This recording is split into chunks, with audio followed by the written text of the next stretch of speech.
Anthology on the bad, short-lived, and forgotten television shows and events in TV history. You are listening to It Was a Thing on TV. So Charles, your wish has been granted. The blue light means that you get, guess what? What?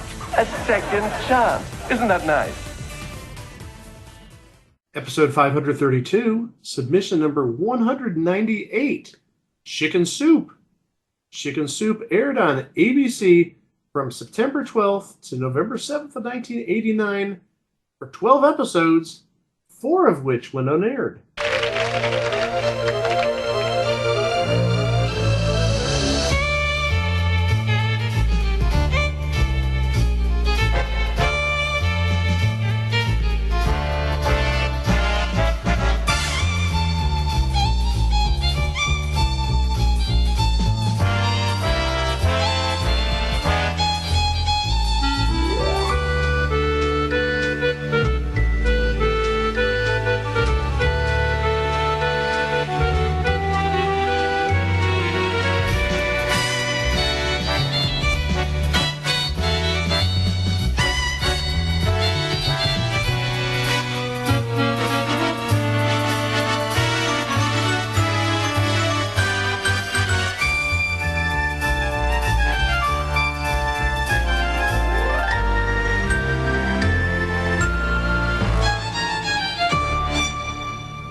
Last time, we talked about a show which dealt with interfaith relationships, caused a lot of controversy, and got good ratings in spite of the controversy. That was Bridget Loves Bernie. This series, Chicken Soup, it's pretty much the same tale, believe it or not. Not with the controversy that Bridget Loves Bernie had. This is now 17 years later. Maybe we're a little bit more of an understanding society in 1989 versus 1972. Maybe it's just not that big of a deal. But the premise is essentially the same. You have a middle-aged Jewish man and you have an Irish Catholic woman who are in a relationship. And much like Bridget Loves Bernie, a lot of the episodes centered around the obstacles created by the different religions. As I mentioned earlier, this didn't even last long enough to get to the holiday season, so who knows how this would have handled holiday episodes. It was similar, but a little bit different than Bridget Loves Bernie.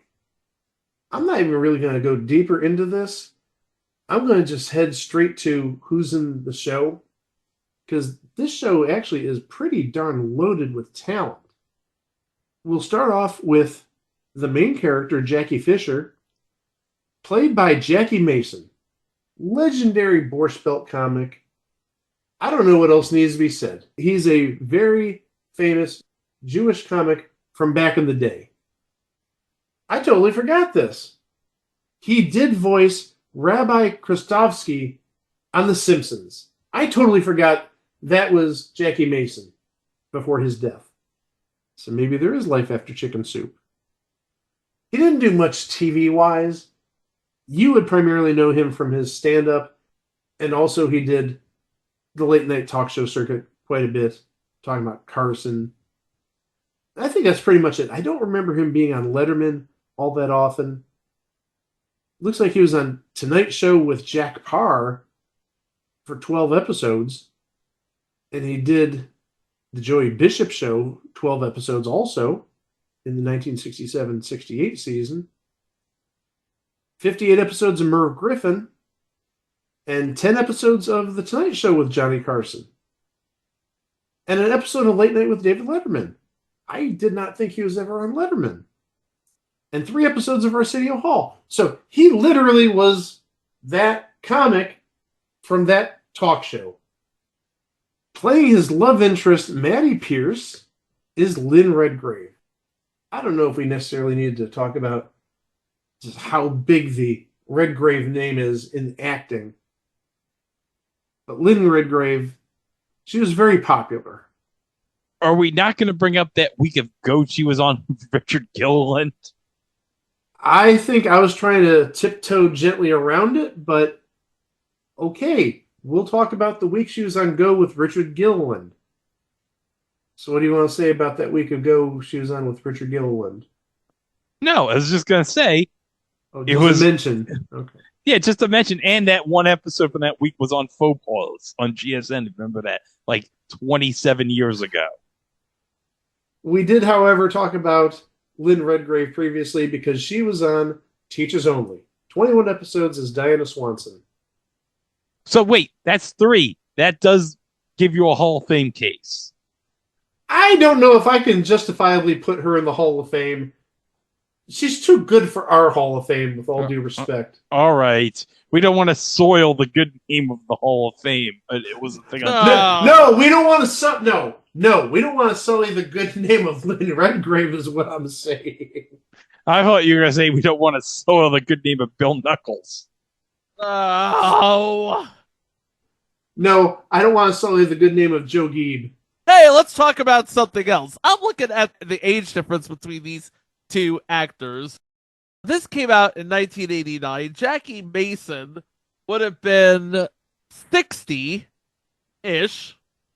and Lynn Redgrave would have been 45-ish. Okay.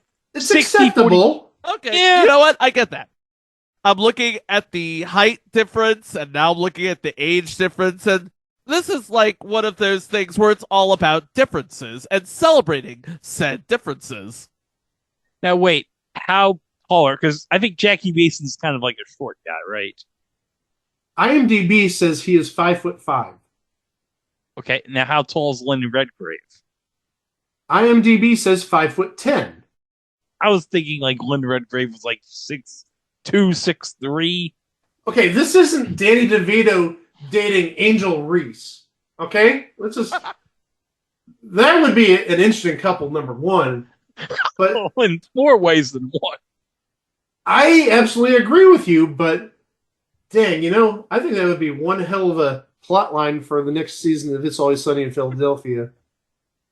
Really? Because I think he's more of a Cameron Brink guy.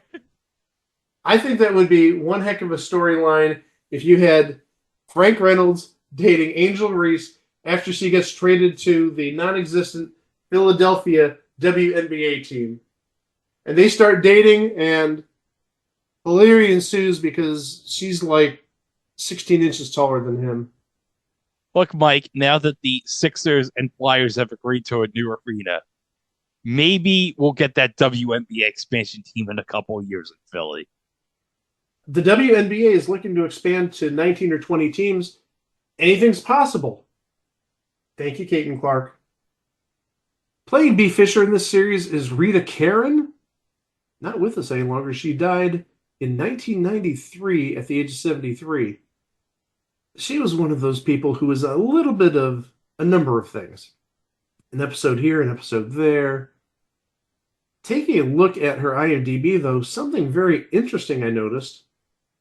Her first credit looks like it's a German film in 1948.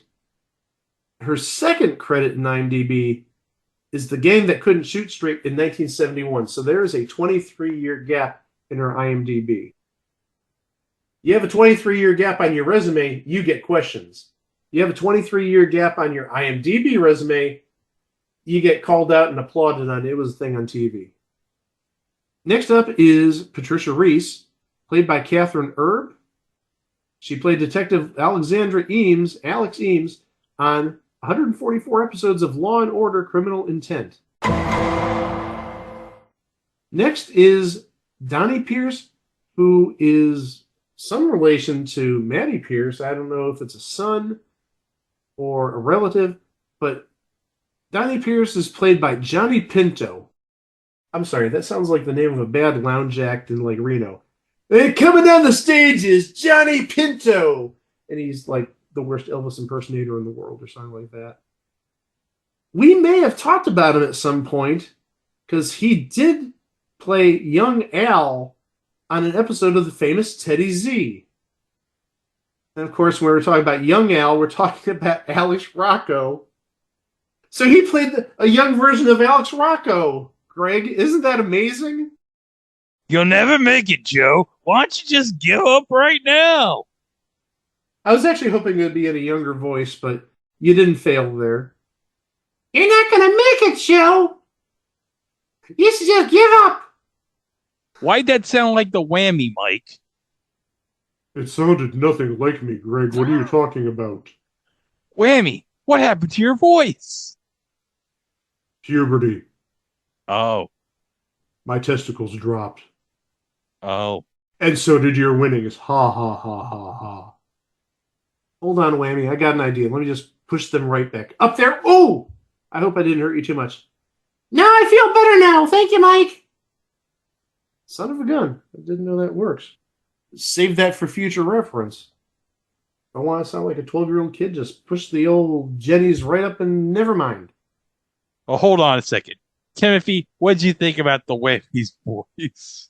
It looks nice. It looks sexy. The Whammy is a sex symbol. Okay. Hey, he's going to be on SNL next week. Or actually, when you hear this, he'll be on SNL this Saturday. I'm guessing he's going to be singing as Dylan for that SNL.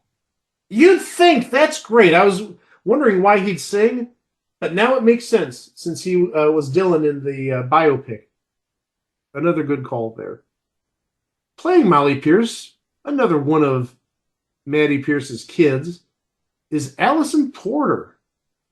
Greg, do you just want to say what Allison Porter's known for? She's known for Curly Sue. Well, she is Curly Sue. Yes. You know who else was in Curly Sue? Didn't we just have this conversation last week? I don't know. Did we? We had a conversation about Curly Sue in the last 2 or 3 weeks, I believe. But tell us, who was in Curly Sue besides Allison Porter? Well, Jim Belushi, obviously, but that's not who I'm going to mention. Steve Carell, a young Steve Carell, was in Curly Sue. Actually, looking at IMDb, I can't believe I'm saying this. In addition to young Steve Carell, Branscombe Richmond was on this too. So that's Bobby Four Killer and Bobby Six Killer. Oh my God. Good thing he didn't kill Curly Sue. I don't want him being Bobby Seven Killer. Next up is Mike Donovan, and he's played by Brandon Maggart. The name rings a bell. We've definitely talked about him in the past. I know where I've seen him. He played Uncle Dudley on an 11th season episode of Married with Children. He was basically a children's show host. I don't want to say he was like blackballed by the network, but that might be the best way of saying it. Maybe a little bit of ageism, but that was the crappy 11th season of Married with Children, so I'm willing to forget about that. He was on 2 episodes of The Adventures of Briscoe County Jr. as Professor Ogden Coles. That might be where we talked about him. And he played the father on one of our first entries, Jennifer Slept Here. He was also on an episode of Oh Madeline. Are we making a slight Hall of Fame case here? I don't know. One more name I'm going to shoot out, and I'm going to guess this is Mike Donovan's wife, Barbara Donovan, played by Kathy Lind Hayes. I don't see anything big for her. She was on 7 episodes of Days of Our Lives in the 2000s. She was on 6 episodes of Grey's Anatomy in the 2005-2006 season. But beyond doing 1 episode of different TV shows, an episode of Friends, an episode of Las Vegas, an episode of Mad Men, an episode of The Shield, and an episode of Seinfeld, where she played Woman Behind Elaine. There's a role for you, Woman Behind Elaine, in the movie, season 4, episode 14. So is the woman behind Elaine at the movie. Okay, I get it. So those are the particulars for these 12 episodes, or at least the 8 that aired. Now let's get into the plots and see maybe if we can find out why this didn't work. Like I said, I've got 2 reasons, which I'll bring up after we go through this. Episode 1 is the pilot. Jackie Fisher and Maddie Pierce meet and fall in love. The catch, Jackie is Jewish and Maddie is Irish Catholic. So again, it's the same premise as Bridget Loves Bernie. Episode 2 is titled The Dinner. Jackie and Maddie meet some friends for dinner, and the evening is full of mishaps. Donnie and Patricia are sure that the couple is doomed. We got a name playing somebody named Glenn. And I'm going to guess, given his age at this point, he's just a kid. He wasn't on more episodes than this. This is his only appearance. But Glenn was played by Breckin Meyer. Robot Chicken. I think that's all we need to say is Robot Chicken, but he's done so much more than that. Episode 3 is titled The Bartender. Jackie has to play bartender when Maddie throws a girls-only party and the bartender fails to show up. Oi, Gavalt. Something like that. We have a character named Sidney Hirsch in this episode, and if this guy's not in the Hall of Fame, I think we've got to put him in. This, I think, is the second time in maybe 3 weeks we've talked about him. Second time in 2025. Alan Oppenheimer, the voice of Skeletor, among many other things. Episode 4 is titled The Reservation. Maddie and Jackie have problems at their favorite restaurant when neither makes a reservation. Moving on to episode 5, which is titled Double Date. Maddie and Jackie go out on a double date when they set their best friends up with each other. We got a name just playing a waiter. So I'm guessing this is the waiter at the double date, played by Willie Garson from Sex and the City. And regrettably, he's not with us, hasn't been with us for about 3.5 years. Yeah. That's so sad. Episode 6 is titled Take My Kids, Please. After hearing her brother tells racist jokes, Maddie decides to make Jackie the godfather of her children. Keep this plot in the back of your mind. I'm going to recall it later on. Presumably the racist brother, his name is Tom, and he's played by Jack Lindeen. The only thing of note I see is that he played Jack Ruby on a series called Dark Skies in 1996 through 1997. Episode 7 is titled Bee Moves Out. Bee wants to be on her own and moves out of Jackie's apartment. Next up is the final aired episode, episode 8, which is titled Almost Father Jackie. Bee is upset that Jackie doesn't always act like a father. That's it for the aired episodes. There were 4 other unaired episodes, 3 of which we have premises for. The one that we don't have a premise for is the Ralph Hearns story. And there's not even a Ralph Hearns on this character list on IMDb, so who the heck knows what that's about? So we'll go on to episode 10, which is titled Operation Jackie. Maddie is concerned when she learns that Jackie needs surgery. Nobody of note there, so we'll go to episode 11, Bee's Night Out. Jackie stays up all night waiting and worrying as Bee doesn't come home. And the final episode, which is titled Community Service. Bee is sentenced to community service for her role in a school prank. And there's no people of consequence in those last 4 episodes. So let's just get into the big question. Why did this fail? Well, it failed for 2 reasons. The first of which, Chicken Soup aired at 9:30 on Tuesday nights. It happened to follow the #1 show in television during the 1989-90 season, Roseanne. Chicken Soup itself was ranked 13th for the season. Again, highly rated. But one big thing that really hurt Chicken Soup in the eyes of ABC executives, it generally lost about 1/3 of Roseanne's audience. That's not good. There's no retention. You're not keeping the people who are watching Roseanne, the #1 show on television, to watch Chicken Soup, which could have been the #2 show on television if eyes were still tuned to it. But it was still 13th for the season. So that's the first reason. The second reason, Jackie Mason put his foot in his mouth. Putting it nicely. Jackie Mason made some offensive remarks about blacks and Jews during the New York mayoral campaign of 1989. He apologized for what he said, which were joking remarks, but he was dropped from the campaign of, I'm laughing on the inside, you will too when you hear the name of who he was stumping for. Rudy Giuliani. The person who ended up winning the mayoral position of New York City in that election was David Dinkins. So that's a 1-2 punch that'll easily get you canceled. You can't retain viewers, and you make some very crass remarks about different ethnic groups. One other thing that I found doing research, and this actually comes from Tom Shales, the recently departed Tom Shales, respected television critic from the Washington Post. This story, and I'm going to go through most of it, is called No Seconds for ABC's Chicken Soup. And this was from Friday, November 12th of 1989.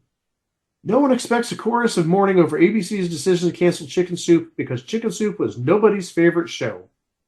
Even so, it was the one series consistently predicted by advertising agencies to be a hit this season, partly because Chicken Soup followed the megaton Roseanne on Tuesday nights. But it was also thought the pilot for the series had charm and style. Chicken Soup was one of the highest rated TV series ever to be canceled. In 7 airings on ABC, it was usually in the top 20 shows and finished its run in 13th place. Despite that showing, what counted was that on a typical Tuesday, Soup attracted 7 million fewer homes than its hugely popular lead-in did. It was as if ABC had suddenly fallen off a cliff. Tuesday had been ABC's strongest night of the week, but on October 31st, for the first time this season, ABC lost Tuesday night to NBC. That's when ABC executives knew that a radical change had to be made. Chicken Soup couldn't really be moved to another night because no appropriate time slots were vacant. Many people will put the blame for the failure of the show on its star, the great comedian Jackie Mason, who played a 52-year-old Jewish salesman in love with a younger Catholic woman next door. One of the problems for Mason was that many viewers couldn't penetrate his thick accent. His lines were hard to understand. One wag said the show needed subtitles. Mason's voice did sound muffled on Chicken Soup, perhaps as if that's what he had been gargling with. His microphone seemed to be under a heavy sweater. Lynn Redgrave, his co-star, speaks with a trained actor's diction, and the contrast was striking. You had a man mumbling under his breath and a woman declaiming in Shakespearean tones. Some people will cite Mason's controversiality as a reason for the show's troubles. In October, he butted into the New York mayoral campaign with undiplomatic remarks about the black candidate David Dinkins, eventually victorious. Mason defends blacks on the Grammy Awards 2 years ago with racial jokes that bombed. It's extremely unlikely, however, that Mason's remarks in New York zipped across the country and turned the national audience against him. Maybe it's just that Jackie Mason does not travel well. On his day the show was canceled, he was already on a plane back to New York. At the heart of the matter is the premise for the show. The May-December Catholic-Jewish romance didn't have the promise or novelty to hold an audience week after week. The writers didn't know where to go with it, and essentially, they went nowhere. But there was another problem. Mason was cast so awkwardly against type. In his stage appearances, he's the feisty crank, railing against the madnesses of our time. For television, he was scrubbed up and dressed up. They tried to make him a lovable curmudgeon.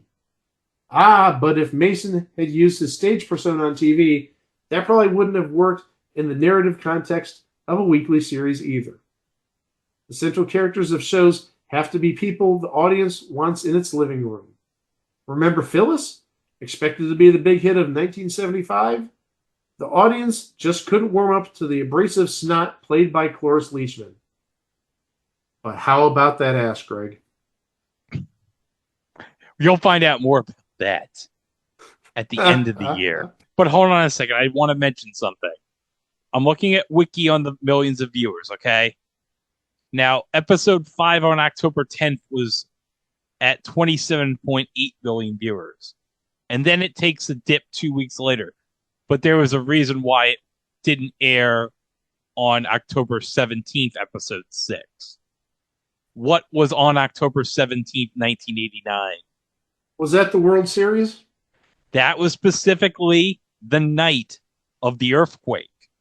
I knew you were going to say that, yes. And on YouTube, someone uploaded the footage from the C-band satellite from ABC. And like, when that happened, I think when they lost the feed from San Francisco, I think ABC, as an emergency, went to like a rerun of Roseanne and the Wonder Years while waiting for power to come back in San Francisco. I think you're right about that. But when it came back on October 24th, now this was during the 10-day period between the earthquake and when they resumed in Game 3 on October 27th. So on October 24th, it did 24.3 million viewers. I think we did mention this when we talked about Free Spirit. There was an episode of Chicken Soup that aired on Halloween, as we mentioned, and it did absolutely terrible from the lead-in with Roseanne. And I'm just wondering, had the World Series not ended in a sweep, would episode 7 have been preempted for the World Series? Because I'm trying to look on Baseball Reference. Game 3 was the 27th, as I mentioned. Game 4 was the 28th. Game 5 would have been October 29th. So the off day, I'm guessing, would have been October 30th. So if they had gone to Game 6, Episode 7 would have been preempted. Finishing the article I was reading, Lynn Redgrave shouldn't be able to walk away from this without a scratch. There's no sign the audience fell madly in love with her either. She may have worn out her welcome on TV by appearing in all those stupid Weight Watchers commercials, the ones where she goes into rapturous ecstasies over snacks and desserts. That's a little harsh, that last paragraph. Sort of like what we talked about last episode with Bridget Loves Bernie. Chicken Soup was on a great night. Obviously, you had the lead-in from Roseanne, but this Tuesday lineup in 1989, this is like can't lose across the board. At 8 p.m., you have Who's the Boss? Mona. At 8:30, you have The Wonder Years. Winnie's the boss of that show. And then at 9, you have Roseanne. 9:30, Chicken Soup. And then from 10 to 11, you have maybe the big yuppie hit of the 80s, 30-something.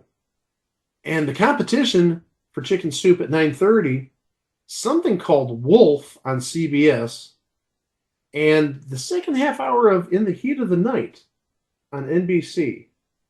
And In the Heat of the Night, it was the 19th highest rated show on television that season. So some pretty good competition there, and it held its own. I'd say beyond held its own. It was 13th for the season compared to 19th for In the Heat of the Night.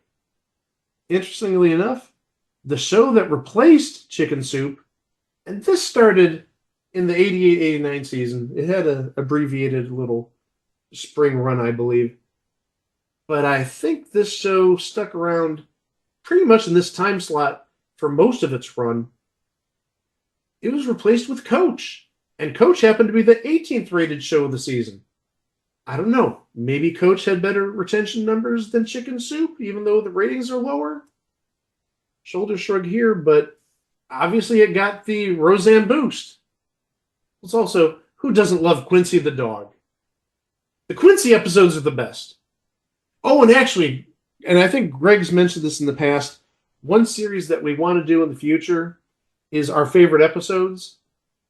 The episode of Coach, which guest stars Jimmy Johnson, that is one we need to cover. No, Troy Aikman. No, it's Jimmy Johnson. Oh, because I know Troy Aikman was on that one episode that aired instead of the Dana Carvey show. Might be a totally different episode, but there was no Troy Aikman in this episode. It was Jimmy Johnson who was visiting Minnesota State, visiting the coaches, and hilarity ensued. Oh my gosh, that was a funny episode. But that's another story for another time if we ever do our favorite episodes. Well, I think that's going to put the lid on this serving of Chicken Soup. One thing I don't get. Chicken Soup. How does that relate to anything? Chicken Soup is Jewish penicillin? That's the best I got. All right, I'll buy it. One thing we didn't mention is who was behind Chicken Soup, the production company. If these people weren't the hottest properties in the mid to late 80s and even into the 1990s, I don't know who is. Marcy Carsey and Tom Warner. The people behind The Mr. Black Show, the people behind A Different World, the people behind Roseanne, everything they touched in the mid to late 80s and even into the 90s was gold. Maybe they thought they had gold here, and it just turned out to be fool's gold. Fool's gold, the color of chicken soup. Golden chicken soup. That sounds good right now. What else can you say about chicken soup before we bottle this up and save the leftovers? Oh, that's bad. I'm sorry about that. It had great ratings. It did have a touchy subject, albeit not as touchy as 17 years earlier. It did have popular actors and actresses on this show, but it sounds like there's a lack of chemistry. But even worse, it didn't keep an audience, and Jackie Mason put his foot in his mouth. And for those reasons, Chicken Soup, it was just a thing on TV. You can find us at our website, itwasathingontv.com, on Facebook at It Was a Thing on TV podcast, and elsewhere at It Was a Thing on TV. You can find us on any podcast player, and we're also on YouTube, where you can subscribe to our channel to keep up to date with our releases, including what's coming up next time. We're going back into the realm of Saturday morning with a mid-90s TV show that got good ratings for both of its seasons, but was inexplicably canceled when the merchandising wouldn't hold up. This was my viewer's choice pick. Get ready to select your Robot Master as we cover Mega Man the Animated Series next time, right here on It Was a Thing on TV. For Greg, for Mike, I'm Chico. Thank you ever so much for listening. Please be kind to one another, and we will